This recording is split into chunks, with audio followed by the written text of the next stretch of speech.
আসসালামু আলাইকুম, কেমন আছেন সবাই? আজকে হচ্ছে আমি একটা টকটকে লাল পাঞ্জাবি পেইন্টিং করতে আসলাম।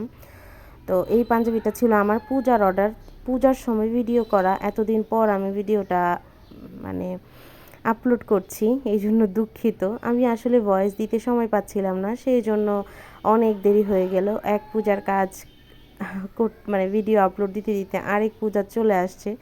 তো এই লাল পাঞ্জাবিটা আমাকে একটা আপু কাস্টমাইজ অর্ডার করেছিলেন। তো উনি হচ্ছে ওনার ছোট ভাইয়ের জন্য পাঞ্জাবিটা কাস্টমাইজ করেন।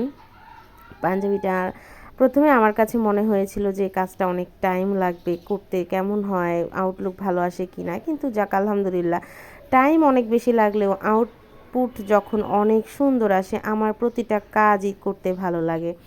তো এই পাশে হচ্ছে আমি কলকা টাইপের আর্ট করছি। তো আমি নর্মালি আমার পেজে এই জিরো সাইজের কলকা আর্টগুলো কমই করি, কম করি বলেও হচ্ছে অনেক করা হয়ে গেছে।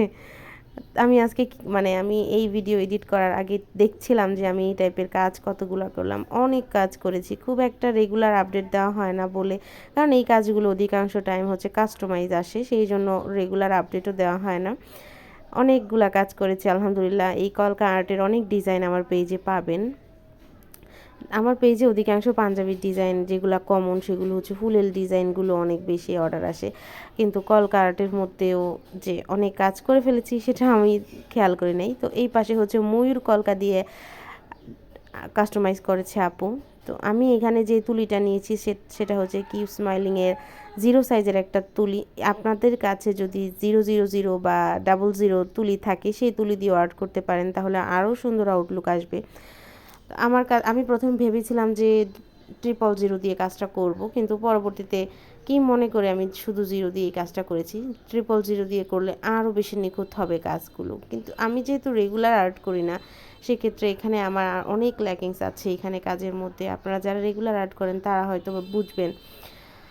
তবুও আলহামদুলিল্লাহ শিখছি, করছি, শিখতে শিখতে করতে করতে অনেক কিছু শেখা হয়ে যাচ্ছে। আপনারাও সেম বেশি বেশি কাজ করবেন, দেখবেন অনেক কিছু শেখা হয়ে যাচ্ছে, নতুন নতুন অভিজ্ঞতা হচ্ছে। তো কলকা আর্টের ক্ষেত্রে আমি যা অভিজ্ঞতা হলো সেটা হচ্ছে এই কাজগুলো করতে সবচেয়ে বেশি সময় লাগে, অনেক সময় যায়, আর তারপরে হচ্ছে পিঠ ঘাড় ব্যথা হয়ে যায়।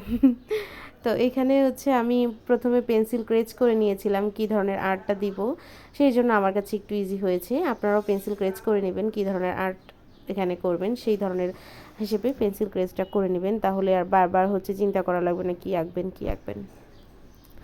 আমার যেহেতু আপু আমাকে ডিজাইনটা আগে দেখিয়ে দিয়েছে, তাই আমার হচ্ছে ডিজাইন নিয়ে বেশি মাথা ঘামাতে হয় নাই। আমি জাস্ট পেন্সিল দিয়ে এঁকে তারপর হচ্ছে ডিজাইনটা করে ফেলেছি। আপনারা তো ভিডিওতে দেখছেন জাস্ট রং নিচ্ছি আর করে ফেলছি। এখানে অনেক কাজ, মানে ভিডিওর বাইরেও অনেক ছোট ছোট কাজ থাকে। মানে রঙের হচ্ছে সব দিকে রং সমান্তরালভাবে পড়ে না, এগুলো আবার খেয়াল করে দিতে হয়। ভিডিওর বাইরে অনেক কাজ আমি করি। সব কাজ তো আর ভিডিওর মধ্যে দেওয়া যায় না, তাহলে ভিডিওর লেন্থ অনেক বড় হয়ে যাবে, আপনারাও হচ্ছে ভিডিওটা মনোযোগ দিয়ে দেখবেন না। তাই হচ্ছে আমি অনেক কিছু হচ্ছে ক্যামেরার বাইরে করি।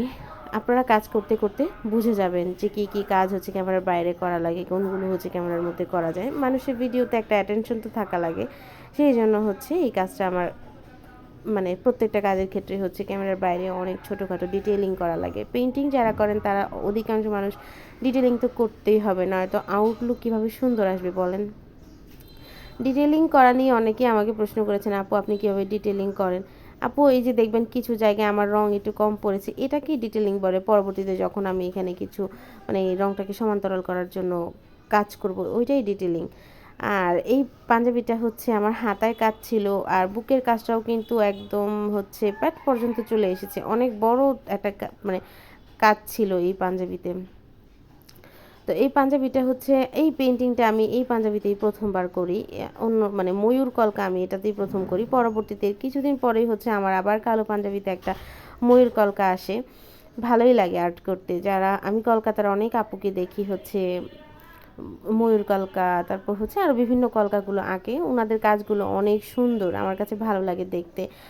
অনেকেই আমার সাথে হচ্ছে পার্সোনালি যোগাযোগ করে, কথাবার্তা বলে, ভালো লাগে তাদের সাথে কথা বলতে।